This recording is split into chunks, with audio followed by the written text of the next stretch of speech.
이 사진과 같이 눈 뜨는 힘의 차이가 꽤 있는 경우가 있습니다. 이럴 경우 눈이 작은 오른쪽 눈만 수술해서 정상적인 왼쪽 크기에 맞춰주세요 라고 요구하시는 환자분들이 정말 많은데요. 실제로는 한쪽만 수술해서 그렇게 할 수 없는 경우가 더 많습니다.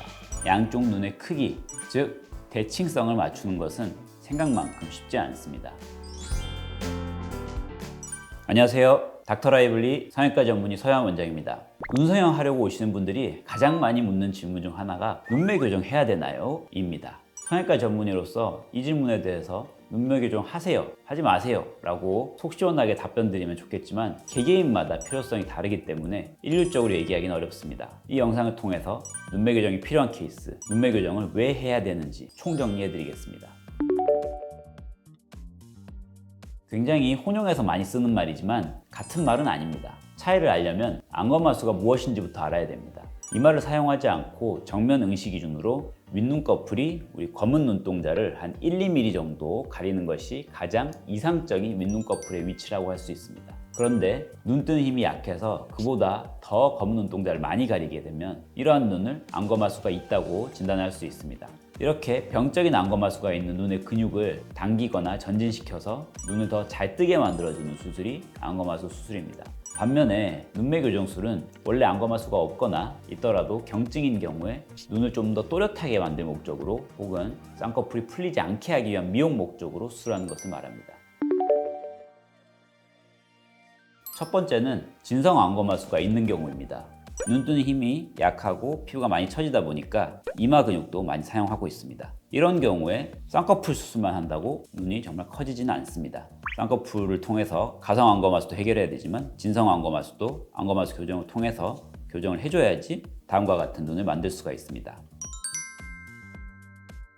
아주 젊은 친구임에도 불구하고 눈 뜨는 힘이 약해서 이마 근육을 많이 사용하고 있는 것을 볼 수 있습니다. 이런 경우에 안검하수 교정을 통해서 수술 전에 비해서 이마 사용이 훨씬 더 줄어들었고 눈 자체가 훨씬 더 또렷해진 것을 볼 수 있습니다. 두 번째는 쌍꺼풀 수술 후에 안검하수가 오히려 유발될 것이 예상되는 경우입니다. 이분 같은 경우는 본인이 이미 쌍꺼풀이 있지만 좀 더 높은 쌍꺼풀을 원하셨고 눈 뜨는 게 무겁다는 것을 주소로 오셨던 분이십니다. 이마 근육을 많이 사용하고 있기 때문에 수술 후에 눈 뜨는 게 편해지면 이마를 훨씬 덜 씀으로써 눈썹이 떨어질 것이 예상이 되어서 안검하수 교정을 할 것을 말씀드렸지만 본인이 원하지 않으셨고 쌍꺼풀 수술 후에 아쉽게도 좀 눈이 많이 작아진 것을 볼 수 있습니다. 이분과 같이 눈 뜨는 힘이 좋고 쌍꺼풀이 없어서 피부 처짐 때문에 윗눈꺼풀의 라인이 좀 꺾임이 보이는 분들은 아주 낮은 쌍꺼풀만으로도 눈 자체도 더 또렷해지고 쌍꺼풀 라인이 둥글게 만들어지는 것을 볼 수가 있습니다.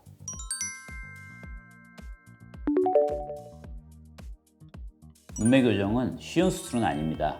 눈 크기를 키우는 수술 자체가 어려운 것은 아니지만 양쪽 눈의 크기, 즉 대칭성을 맞추는 것은 생각만큼 쉽지 않습니다.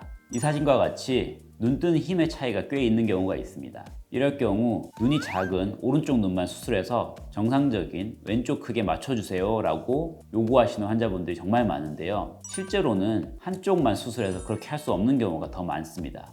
이것은 우리의 뇌 신호 전달과 상관이 있습니다. 우리 양쪽 눈은 3번 뇌신경에 의해서 같이 신호 전달을 받고 있는데 한쪽만 심한 안검하수가 있을 때 우리 뇌에서 이를 극복하기 위해서 눈을 최대한 크게 뜨라고 신호 자극을 주고 있는 상태에 있습니다. 그런데 안검하수 심한 쪽 눈을 크게 만들면 뇌에서 눈을 크게 뜨라는 신호 자극이 많이 줄어들게 됩니다. 그래서 정상층 눈이 원래 크기 그대로 있지 않고 더 작아지는 현상이 발생할 수 있습니다. 이것을 헤링의 법칙이라고 합니다. 이 헤링의 법칙은 모든 사람에게 나타나는 것도 아니고 일반적으로는 주시 안에서 더 흔하게 나타나고 있습니다. 그래서 눈 뜨는 힘이 양쪽이 차이가 크게 나타나는 짝눈 교정은 더더군다나 난이도가 있는 편입니다.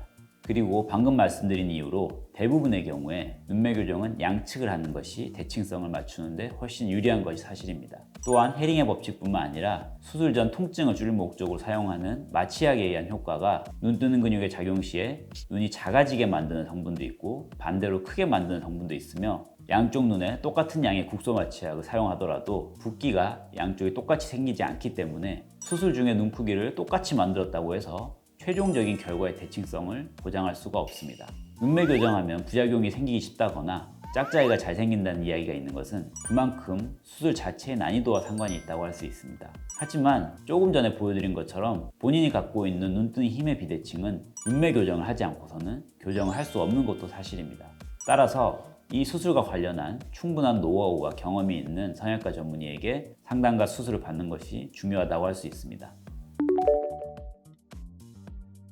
망했다는 표현에 여러 케이스가 있을 수 있을 텐데 좀 더 바로잡기 어려운 과교정의 경우에 대해서 설명드려 보겠습니다. 과교정 정도가 심한 경우에는 눈이 감기지 않는 증상인 토안이 영구적으로 오거나 검은 눈동자 위로 흰자리가 보일 정도의 상안검 퇴축이 발생할 수도 있습니다. 이러한 경우에 반드시 재교정이 필요한데 수술 후 시기에 따라서 교정 방법이 완전히 달라집니다. 수술 후 한 2-3주 이내의 시기에는 아직 조직들의 유착이 본격적으로 진행되기 전이기 때문에 과교정된 눈매 교정 시를 간단하게 푸는 것만으로도 해결을 할 수가 있습니다. 양측 눈매 교정량에 현저한 차이가 있고 이게 붓기로 인한 차이가 아니라고 판단되는 경우에는 빠른 재교정을 해주는 것이 좋습니다. 반면에 이 시기가 지나 조직들 간의 유착이 어느 정도 진행돼 버리면 이전 교정을 푸는 것만으로는 해결이 되지 않습니다. 이 경우에는 눈뜨는 근육의 앞과 뒤의 광범위한 부위를 다 박리하고 환자분 조직의 상태에 따라서 눈꺼풀 조직의 연장 혹은 다른 자가 조직 채취를 통한 이식술 등으로 보건 수술이 진행되어야 합니다. 오늘은 눈매 교정은 어떤 분들에게 필요한지, 어떤 분들은 필요가 없는지, 그리고 발생 가능한 중요 합병증과 치료 방법, 시기 등에 대해서 설명을 드렸습니다. 아무쪼록 좀 더 예쁘고 건강한 눈 성형을 받으시는데 조금이라도 도움이 됐으면 좋겠습니다. 지금까지 예쁜 눈 만드는 닥터 라이블리 성형외과 전문의 서현 원장이었습니다. 감사합니다.